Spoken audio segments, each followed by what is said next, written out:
Good evening, आपका स्वागत है। आज की हमारी जो क्लास है स्पेशली कल के लिए है, जो बिहार पुलिस का कल एग्जाम है और हमारा जीके एग्जाम होने वाला है यहाँ पे मार्च या अप्रैल में, उसके लिए आपको हम बताने वाले हैं आज संसद के बारे में और दल बदल कानून के बारे में, जो आजकल चर्चा में चल रहा है। पुदुचेरी में हुआ, महाराष्ट्र में हुआ, मध्य प्रदेश में हुआ, उसके ऊपर एक लॉ बना था, वो बहुत ज्यादा जरूरी है आप लोगों को जानना।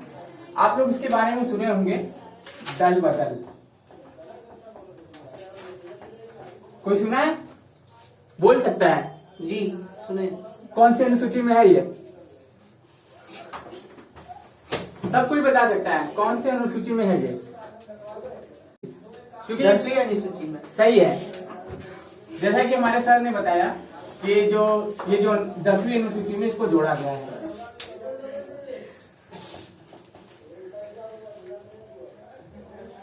जोड़ा गया। अब ये कोई बता सकता है कि कौन सा संविधान संशोधन था ये? 51 संशोधन। 52वां था। 52वां। ये याद रखिएगा सभी लोग, 52वां संविधान संशोधन। ये एक, अब देखिए मान लीजिए ये कांग्रेस है, के से दर्शाते हैं, एक बीजेपी है, इसको बी से दर्शाते हैं। टोटल हम लोग की लोकसभा में कितनी सीटें हैं? अभी तो देखिए पहले थी 552, अधिकतम सीटें 552 हो सकती थी, 552 सीटें अधिकतम हो सकती थी। लेकिन ये 2 का जो चक्कर है ये खत्म कर दिया गया। जो हर साल प्रेसिडेंट मनोनीत करते थे 2 लोगों को लोकसभा में, उनको खत्म कर दिया गया, क्योंकि 70 साल से वो यहाँ रह रहे हैं। वो एंग्लो इंडियन उन्हें कहा जाता है। जैसे कि ब्रिटेन के कोई परिवार के कोई लड़का लड़की जो यहाँ पे रहते थे, उनको क्या करते थे, प्रेसिडेंट हर बार मनोनीत कर देते थे। लेकिन 70 साल होने को है, 71-72 साल हो गए आजादी को, तो अब उनको यहीं का निवासी मान लिया गया। इसलिए प्रेसिडेंट ने लोकसभा में जो थे 2 लोगों को मनोनीत किया जाता था। वास्तविक रूप से देखिए, वास्तविक रूप से 543 सीटें हैं, +2 था, अभी खत्म हो गया। और कभी कोई पूछे कि अधिकतम कितनी सीटें बढ़ाई जा सकती है, अधिकतम सीटें कितनी हो सकती है लोकसभा में, तो 550 हो सकती है। और 543 जो है इस समय समान रूप से है। ये क्यों नहीं बढ़ाया जा रहा है? ये 1971 का एक आंकड़ा आप जानते होंगे, 1971 की बात है। 1971 से डिसाइड किया गया कि जनगणना 1971 के अनुसार ये सीटें 2026 तक नहीं बढ़ाई जाएंगी। हम लोग तो जनगणना 1980 ले सकते थे, 90 ले सकते थे, 91 ले सकते थे, 2000 ले सकते थे, 1971 ही क्यों लिए? इसका प्रमुख कारण है कि जनसंख्या विभाजन वर्ष कहा जाता है। जैसे कि मान लीजिए 1971 में अगर हमारी जनसंख्या 50 करोड़ है, तो उस समय 90 करोड़ हो गई थी। इसलिए उसको आंकड़ा मान के हम लोगों ने क्या डिसाइड किया कि 2026 तक हम लोग ना तो लोकसभा की सीटें बढ़ाएंगे, ना तो राज्यसभा की सीटें बढ़ाएंगे, ना तो विधानसभा की सीटें बढ़ाएंगे, ना तो विधान परिषद की सीटें बढ़ाएंगे। यही सब इन्हीं टॉपिकों से क्वेश्चन बनेगा, लेकिन जो अंदर आप जा रहे हैं उससे क्वेश्चन बनेगा, ना कि इनसे बनेगा। बेसिकली छोटे मोटे एग्जामों में तो मिल भी जाएगा, लेकिन आप जब थोड़ा उच्च स्तर का एग्जाम लेंगे, जैसे एसआई वगैरह, यूपीएसआई, बीपीएससी और यहाँ तक यूपीपीसीएस, इससे बाहर वो जा नहीं सकता, क्योंकि 1971 को जनसंख्या विभाजक वर्ष के नाम से जाना जाता है। इसलिए डिसाइड किया गया कि 2026 तक ना तो लोकसभा की सीटें बढ़ेंगी, ना तो राज्यसभा की सीटें बढ़ेंगी, ना तो विधान परिषद की सीटें बढ़ेंगी, और ना तो विधानसभा की सीटें बढ़ेंगी। अब बात इतनी सी है कि दल बदल कई बार क्या होता है कि मान लीजिए टोटल 543 सीटें हैं, इसका हमें कितना पाना पड़ता है, 50% और +1। अब मान लीजिए 50% सीटें बीजेपी नहीं पाई, बीजेपी 200 सीटें पाती है और कांग्रेस पा जाती है 343। अभी 343 सीटें पा गई, इसकी सरकार बन गई। लेकिन पता चला कि क्या नाम है, कुछ दिनों बाद करीब 2-3 महीने बाद इसके 2/3 सदस्य छटक के उसमें चले गए। तब ये एंटी डिफेक्शन लॉ जो है, जो दल बदलू कानून, फेल हो जाता है। या फिर उनमें से 100 लोगों ने इस्तीफा दे दिया, बिक गए, सोच लीजिए 100 लोग बिके, क्योंकि बीजेपी के पास पैसा है। ऐसा ओपनली हम बोल इसलिए सकते हैं क्योंकि चुनाव नजदीक आ रहा है, उनको हमने बोलने का हक है। Right to freedom, right to speak का हक हमें किससे है? आर्टिकल नंबर 21 के तहत। शादी करने का अधिकार, बोलने का अधिकार, अच्छा जीवन जीने का अधिकार, ये सब हमें, इंटरनेट चलाने का भी अधिकार आर्टिकल नंबर 21 देता है। इस तरह करके 21 चीजें इसमें जोड़ी गई हैं। आप ये खुले मीडिया के सामने ओपनली बोल सकते हैं, क्योंकि ये आपका हक है। आपको anti defection law Shrimati Indira Gandhi ने लेके आया था। तो किस लिए लेके आया था कि वो लोग जो आएंगे जनता की सेवा करेंगे, जनता के लिए कुछ करेंगे। लेकिन अगर मान लीजिए 100 लोगों ने इस्तीफा दे दिया, 100 लोग बिक गए, 100 लोग बिक गए और इस्तीफा दे दिया, माना कि वो इस्तीफा देने के बाद वो डिस्क्वालीफाई हो जाए, लेकिन 100 लोग चले गए। अब इसके पास 200 सीटें, इसके पास 243 सीटें, 100 सीटों पे फिर से चुनाव होगा। माना कि नए लोग कैंडिडेट खड़े होंगे, अगर 100 सीटों पे चुनाव हुआ तो इसको सरकार बनाने के लिए कितनी सीटें चाहिए? 50% प्लस 1 चाहिए ना, 50% प्लस 1 चाहिए ना।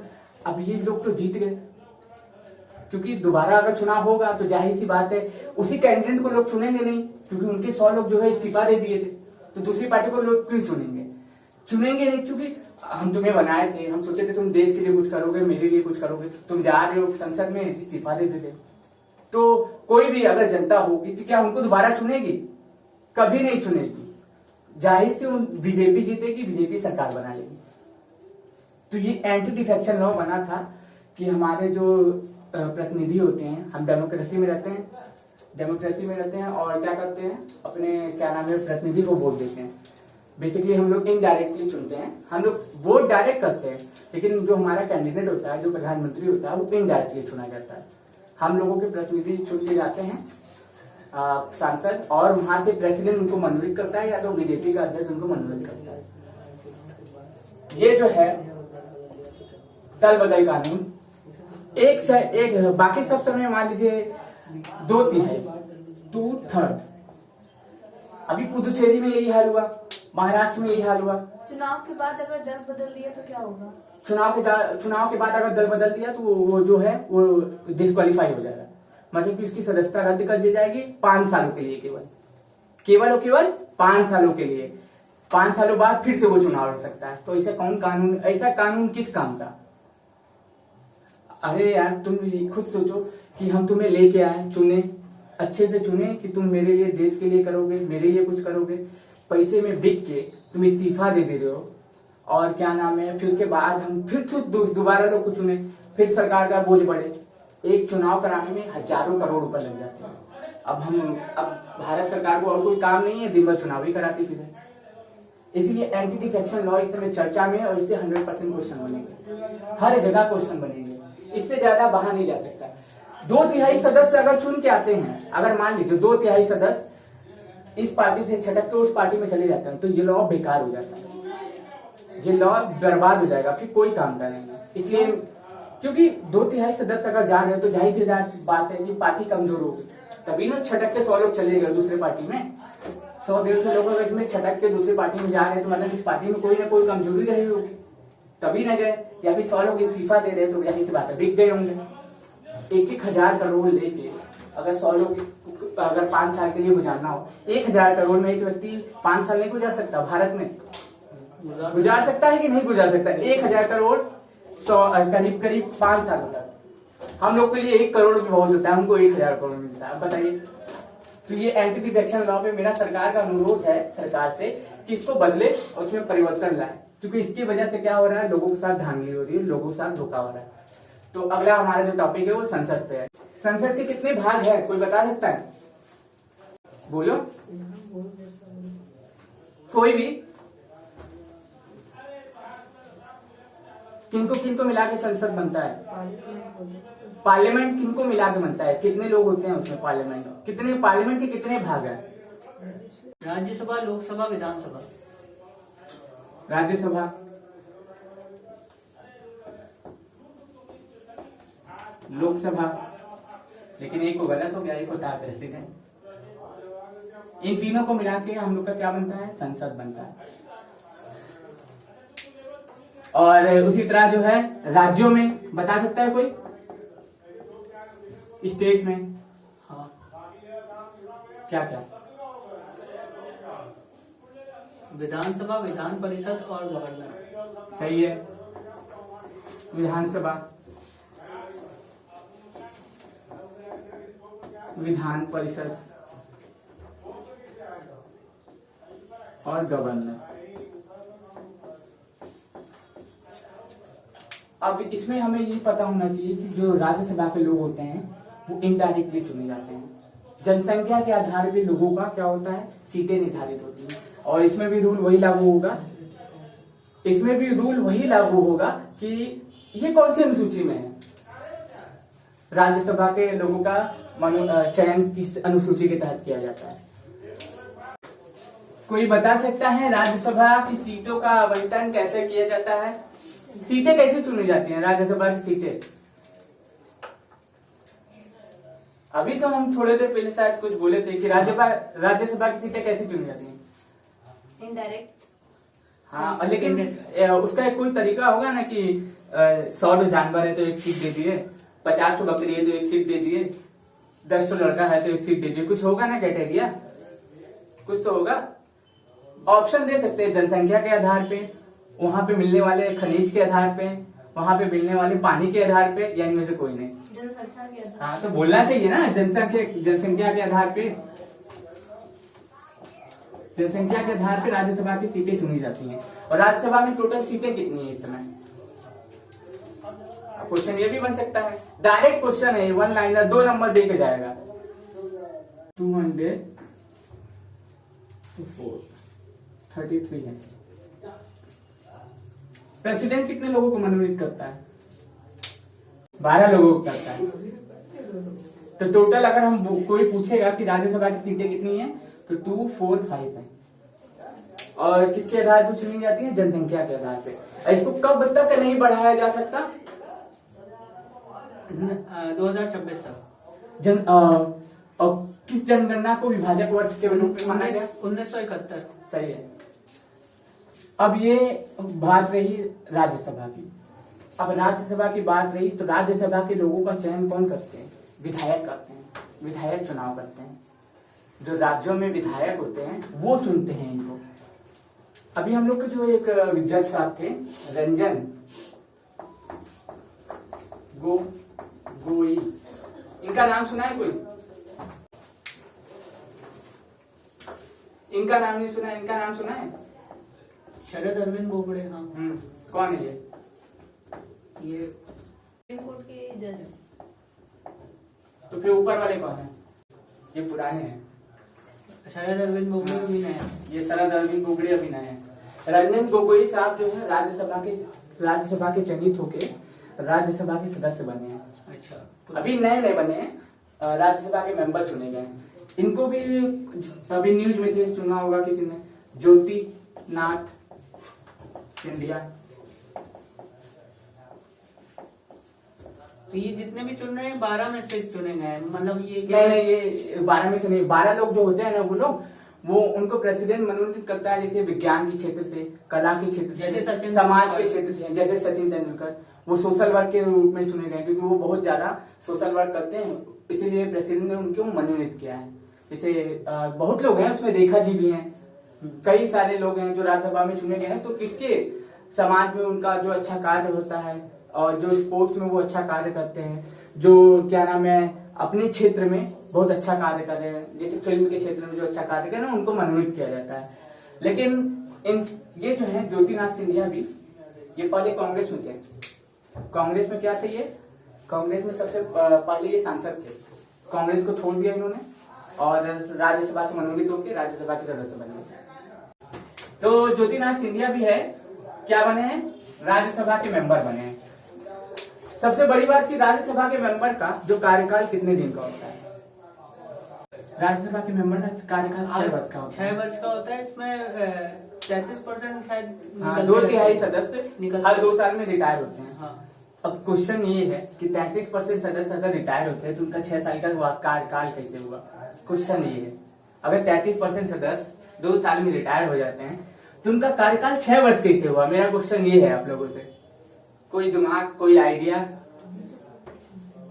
अगर वो उनके लोगों का कार्यकाल 6 वर्ष है, ये कंफर्म है, वो 6 वर्ष पूरा बिता ही के जाते हैं। अगर वो 6 वर्ष पूरा बिता के जाते हैं तो वो 2 साल में रिटायर कैसे हो जाते हैं? तो इसका सीधा सीधा जवाब है कि जब राज्यसभा की पहली बैठक हुई थी तो उस समय लॉटरी के आधार पे क्या हुआ था, किसी का 2 वर्ष पूरा हो गया था, तो 2 वर्ष पूरा होने के बाद पूरे मेंबर में से क्या किया गया था, लॉटरी के आधार पे 33% को निकाल लिया गया। फिर 2 साल बाद 33% के आधार पे जिन लोगों का 2 वर्ष पूरा हुआ था लॉटरी डाली गई, फिर उनको निकाल दिया गया और फिर तीसरे वाले को छोड़ दिया गया। तो बाकी सब आते गए आते गए आते गए आते गए और 2 वर्ष वाले वहां जाएंगे, वो एक नीचे आता जाएगा, फिर 2 वर्ष वाले आएंगे, वो उसके नीचे चला जाता रहेगा। इसी जा करके सबका मेंबर, सबका कार्यकाल कितने दिन का होता है? 6 साल का होता है। तो अगर पूछे कि 6 साल बिताते किस आधार पे, तो पहला जो राज्यसभा की बैठक हुई थी उसमें क्या हुआ था कि लॉटरी के आधार पे लोगों को अलग किया गया था, यानी कि क्या किया गया था? रिटायर किया गया था। उसके 2 लॉटरी हुई थी, इसके बाद उसको खत्म कर दिया गया। फिर वो अपना कार्यकाल, जाहिर सी बात है, अगर एक व्यक्ति है 2 साल पूरा कर लिया, उसको पीछे ढकेल दिए, फिर वो व्यक्ति 2 साल पूरा किया, उसको पीछे ढकेल दिए, 2 बार करके लास्ट वाले को छोड़ दिए। और जो लास्ट वाले जो आते हैं, जो पहले आया वो तो रिटायर होगा नहीं, वो दूसरे नंबर पे चला गया, 2 साल उसका हुआ, फिर यहाँ चला गया, अब यहाँ से उसको हटना ही पड़ेगा 2 साल बाद। जो अगर 6 साल वो पूरा कर लिया तो वो तो हटेगा ही। तो राज्यसभा से बस इतना ही। राज्यसभा जो होता है उच्च सदन होता है, उच्च सदन। अच्छा, ये डिसॉल्व हो सकता है राज्यसभा? कभी नहीं हो सकता, यही क्वेश्चन पूछता है। पर सर राज्यसभा से ज्यादा पावर तो लोकसभा के पास होती है ना। अच्छा, अगर कोई मेंबर अगर उसकी बैठक में ना बैठे तो कितने बार ना बैठने पर उसको निकाला जा सकता है? अगर राज्यसभा के लोगों को निकाला, उसका एक क्राइटेरिया है, ये मेंस का टॉपिक है, तो आप इतना डीपली ना जाए, उसका भी समय आएगा और वो मैं आपको लिख के दिखाऊंगा। तो ये उच्च सदन है, लेकिन क्या नाम है, ये कभी भी भंग नहीं होता है। लेकिन सबसे ज्यादा, जैसा कि इन्होंने कहा कि क्या नाम है, पावर लोकसभा के पास ज्यादा होती है, क्योंकि वो लोकप्रिय सदन है। अब बात आई लोकसभा की। ये आर्टिकल जो है, आर्टिकल नंबर 80 में इसका वर्णन है राज्यसभा का, अनुच्छेद नंबर आर्टिकल नंबर 80 में राज्यसभा का वर्णन है। कभी भी पूछ ले कि कौन से आर्टिकल में राज्यसभा का वर्णन है, तो आर्टिकल नंबर 80 में। और 89 में संसद का वर्णन है, कि भारत में एक संसद होगा, ये 79 में वर्णन है। यही क्वेश्चन पूछेगा, अगर बहुत ज्यादा डीप जाना होगा तो इसके अंदर चला जाएगा, नहीं तो सिंपल बनाना होगा तो सीधा वो क्वेश्चन पूछेगा कि राज्यसभा जो है कौन से आर्टिकल में वर्णित है, तो आर्टिकल नंबर 80 में। और संसद की परिभाषा दी गई है आर्टिकल नंबर 79 में। हम आते हैं लोकसभा पे। लोकसभा में सीटें कितनी है? 543। लोकसभा का कार्यकाल कितने दिन का होता है? 5 साल। कौन से आर्टिकल में वर्णित है? 81 में। सही है। लोकसभा के मेंबर जो होते हैं वो क्या कहलाते हैं? एमपी कहलाते हैं, एमएलए कहलाते हैं? एमएलए कहलाते हैं। हिंदी में क्या कहते हैं? सांसद कहते हैं, विधायक कहते हैं?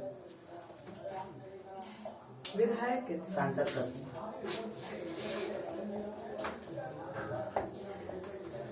मोदी जी क्या है? भारत के प्रधानमंत्री हैं कि सांसद है बनारस के? प्रधानमंत्री है ना। तो क्या बनारस के दोनों सांसद नहीं है? हाँ सही है, दोनों है। क्या प्रधानमंत्री का चुनाव होता है? हाँ। नहीं, हाँ? नहीं होता है, किसका सांसद चुनाव? का चुनाव होता है। सही बात है, प्रधानमंत्री का कोई चुनाव नहीं होता है। प्रधानमंत्री का कोई भी चुनाव नहीं होता है, सांसद का चुनाव होता है। और उनकी पार्टी का जो सबसे प्रमुख नेता होता है उसे क्या करते हैं, वो लोग क्या करते हैं, प्रेसिडेंट की शपथ दिलवा देते हैं। प्रधानमंत्री का कोई भी चुनाव नहीं होता है। अपने मन से भ्रम निकाल लीजिए, वहम निकाल लीजिए कि प्रधानमंत्री का कोई चुनाव होता है। प्रधानमंत्री का कोई चुनाव नहीं होता है। और लोकसभा के मेंबर बनने के लिए उम्र कितनी चाहिए होती है? ये सब बेसिक क्वेश्चन है, नॉर्मली हर किसी को आना चाहिए। 25। सही है। और जो लोकसभा के मेंबर होते हैं, लोकसभा के मेंबर हाँ क्या नाम है, विदेशी बन सकता है? क्वेश्चन ये पूछेगा कि लोकसभा का जो मेंबर है क्या कोई विदेशी नागरिक बन सकता है? क्या लाभ के पद पे जो व्यक्ति है, जो सरकारी जॉब कर रहा है, वो बन सकता है? सभी बन सकते हैं। नहीं बन सकता, नहीं। विदेशी कैसे बन सकता है? विदेशी नहीं बन सकता, अगर कोई लाभ के पद में है तो उसको इस्तीफा देके बन सकता है वो। सही बात है। और विदेशी को पहले तो कई सारे रूल और रेगुलेशन फॉलो करने होंगे। सबसे पहली बात तो अगर लोकसभा का मेंबर बनना हो, राज्यसभा का मेंबर बनना हो, तो 4 नियम फॉलो करने पड़ेंगे।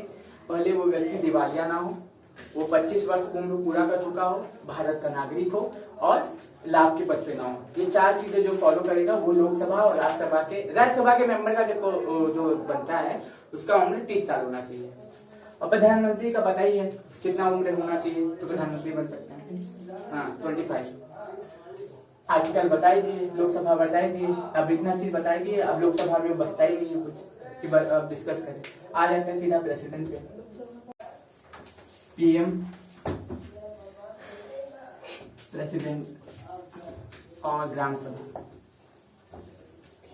इन तीनों में कहाँ पे डायरेक्ट इलेक्शन होता है? सर एक बार क्वेश्चन समझ नहीं आया, फिर से बता दीजिए क्या पूछे। गांव का चुनाव, लोकल गवर्नमेंट, प्रेसिडेंट का चुनाव और एमपी बोल सकते हैं सांसद का जो चुनाव, इन तीनों में कहाँ डायरेक्ट इलेक्शन होता है? डायरेक्ट इलेक्शन केवल और केवल ग्राम सभा में डायरेक्ट इलेक्शन होता है। जैसे कि हम लोग अपने मुखिया को, प्रधान को चुनते हैं, जिसको चुनते हैं वही ना बनता है, वो परिवर्तित तो हो नहीं जाता है, ना तो यहाँ होता है ना तो यहाँ होता है। हम लोग डायरेक्ट वोट करते हैं लेकिन इलेक्शन तो यही डायरेक्ट है, क्योंकि हम लोग चुनते तो किसी को है, हम लोग तो प्रधानमंत्री चुनते नहीं है, हम लोग तो सांसद चुनते हैं, और सांसद चुनते हैं उसको शपथ कोई और दिला देता है, अपॉइंट कर देता है, तो हम लोग नहीं चुनते। ये केवल ग्राम सभा में क्या होता है? डायरेक्ट इलेक्शन होता है। और भारत में पूछे किस टाइप का इलेक्शन होता है तो इनडायरेक्ट इलेक्शन होता है। अगर ऑप्शन ना दे, ऑप्शन इसको भी दे दे कि भारत में डायरेक्ट इलेक्शन कहाँ होता है, लोकसभा में, और दे दे कि भारत में डायरेक्ट इलेक्शन क्या नाम है, दोनों ऑप्शन दे दे, लोकसभा में भी और ग्राम सभा में भी, तो हम लोग प्रायोरिटी किसको देंगे? प्रायोरिटी देंगे लोकसभा को, क्योंकि लोकल गवर्नमेंट को उसमें हम लोग देते नहीं। लोकल सब ये जो जो ग्राम सभा है ये राज्यों का मुद्दा है, तो राज्यों से हमें कोई मतलब नहीं है। प्रायोरिटी हम लोग लोकसभा को देंगे। तो हम लोग के भारत में कभी मेजर केस ये पूछ लेता है कहाँ पे डायरेक्ट इलेक्शन होते हैं। अब बेसिकली इंडिया में पूछे तो इनडायरेक्ट इलेक्शन होता है, लेकिन हम लोग अपने कैंडिडेट को डायरेक्ट चुनते हैं। प्रेसिडेंट के पास अपनी कोई पावर नहीं है। 74 में मंत्रिपरिषद का वर्णन है। प्रेसिडेंट की हेल्प के लिए एक मंत्रिपरिषद का गठन किया जाता है, जो क्या करते हैं, मंत्रिपरिषद इनको सलाह देते हैं, और ये अगर मंत्रिपरिषद कुछ बोले तो इनको करना पड़ेगा, ये मना नहीं कर सकते। प्रेसिडेंट आर्टिकल नंबर 51 में है क्या? प्रेसिडेंट की शक्ति का वर्णन है 53 में, और 51 में प्रेसिडेंट का वो है, और 54 में इसकी निर्वाचन की बात की गई है। 53 में क्या है? प्रेसिडेंट की शक्ति है। 53 में प्रेसिडेंट की परिभाषा, और राष्ट्रपति की परिभाषा में भी 52 में 52 और 61 में महाभियोग कि राष्ट्रपति को किस प्रकार हटाया जा सकता है। 1, 2, 3 अध्यादेश है, ऑर्डिनेंस है, कि अगर हमें कोई कानून बनाना पड़ा, मान लीजिए कि देश में आपातकाल लगा हुआ है, आपातकाल यानी कि इमरजेंसी लगी हुई है, हमें तत्कालीन कोई कानून बनाना है, तो हम क्या करेंगे? 1, 2, 3 करेंगे, कानून बन जाएगा। तो याद इसको बोलते हैं अध्यादेश, इसको ऑर्डिनेंस भी बोलते हैं और अध्यादेश भी बोलते हैं, कि लोकसभा और राज्यसभा और प्रेसिडेंट तीनों की पावर एक ही में निहित होती है। जो 6 महीने के लिए कानून वैध होता है उसे क्या कहते हैं? अध्यादेश यानी कि ऑर्डिनेंस। इसका वर्णन किसमें है? आर्टिकल नंबर 1, 2, 3 में। प्रेसिडेंट और 75 आर्टिकल में है जो मंत्रिपरिषद है, 74 में मंत्रिपरिषद बनाया गया है प्रेसिडेंट की हेल्प के लिए। उसका अध्यक्ष कौन होगा? प्रधानमंत्री। हाँ, प्रधानमंत्री होगा। और 61 में वर्णन है महाभियोग का। इसका वर्णन महाभियोग का किया गया है, हिंदी इंग्लिश दोनों में यही है। में भी महाभियोग को महाभियोगी कहेंगे। ये केवल प्रेसिडेंट के लिए उपयोग किया जाता है। लोकसभा और राज्यसभा से 2/3 बहुमत से बिल पास किया जाता है अगर प्रेसिडेंट के ऊपर कदाचार का आरोप लगे, जैसे कोई संविधान के अनुसार कोई कार्य कर दिया हो। ऐसा आज तक कभी हुआ नहीं है भारत में, और हमें नहीं लगता होगा। महाभियोग का उपयोग केवल प्रेसिडेंट के लिए किया जाता है, हटाने के लिए उसको। लोकसभा और राज्यसभा से 2/3 बहुमत में बिल पास होगा, और प्रेसिडेंट को 14 दिन पहले सूचना दे दी जाएगी कि आपके खिलाफ केस चलने वाला है, अगर आप चाहें तो उसको रोकिए।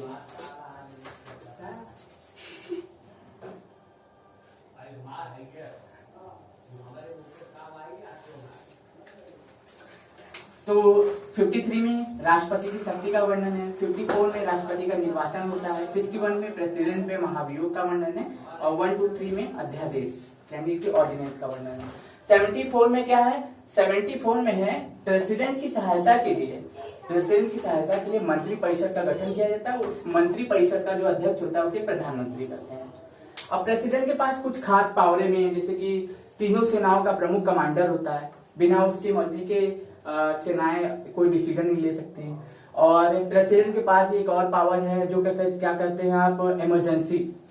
प्रधानमंत्री प्रेसिडेंट को बोलेगा तब प्रेसिडेंट क्या करेगा, इमरजेंसी लागू कराएगा, ये पावर इसी के पास। प्रेसिडेंट कितनी बार वीटो पावर का प्रयोग कर सकता है? वीटो पावर का उपयोग एक बार कर सकता है, केवल एक बार, केवल और केवल एक बार। अगर लोकसभा और राज्यसभा से कोई बिल उसके पास जाता है, जो जब लोकसभा से पास हो गया, राज्यसभा से पास हो गया, प्रेसिडेंट के पास गया कि आप साइन कर दो, अगर वो साइन नहीं किया, जेब में रख लिया कुछ महीनों के लिए, ठीक है, वो जिम्मेदारी भी नहीं है उसकी कि बताए। लेकिन अगर वही बिल दोबारा पास होके जाता है प्रेसिडेंट के पास, तो उसको साइन करना ही पड़ेगा। अगर वो साइन नहीं करता है तो वो क्या है, उसकी बहुत, अगर एक बार उसने वीटो पावर इस्तेमाल कर लिया तो किसी दूसरे बिल के लिए फिर से वीटो पावर यूज कर सकता है? नहीं कर सकता है, नहीं कर सकता है, अपने केवल पूरे एक बार। कार्यकाल में, 5 साल के कार्यकाल में बस एक ही बार यूज कर सकता है। हर बिल के लिए एक बार कर सकता है, हर बिल के लिए वो एक बार कर सकता है, ऐसा कुछ नहीं है। हर बिल के लिए वो एक बार कर सकता है, कोई भी बिल जो हो, लेकिन वो बिल नया होना चाहिए। ये जरूरी नहीं कि एक ही बिल को बार बार जेब में रख ले और कोई क्या नाम उसको पूछने वाला ना हो। तो बस इसके बारे में इतना ही याद रखते हैं, और मेरे हिसाब से लगता है इतना ही काफी है। तो धन्यवाद, शेयर करें, लाइक करें, सब्सक्राइब करें, और क्या नाम हमारे चैनल को आगे बढ़ाएं। और अगर आपको ये वीडियो पसंद आए तो जरूर से देखें।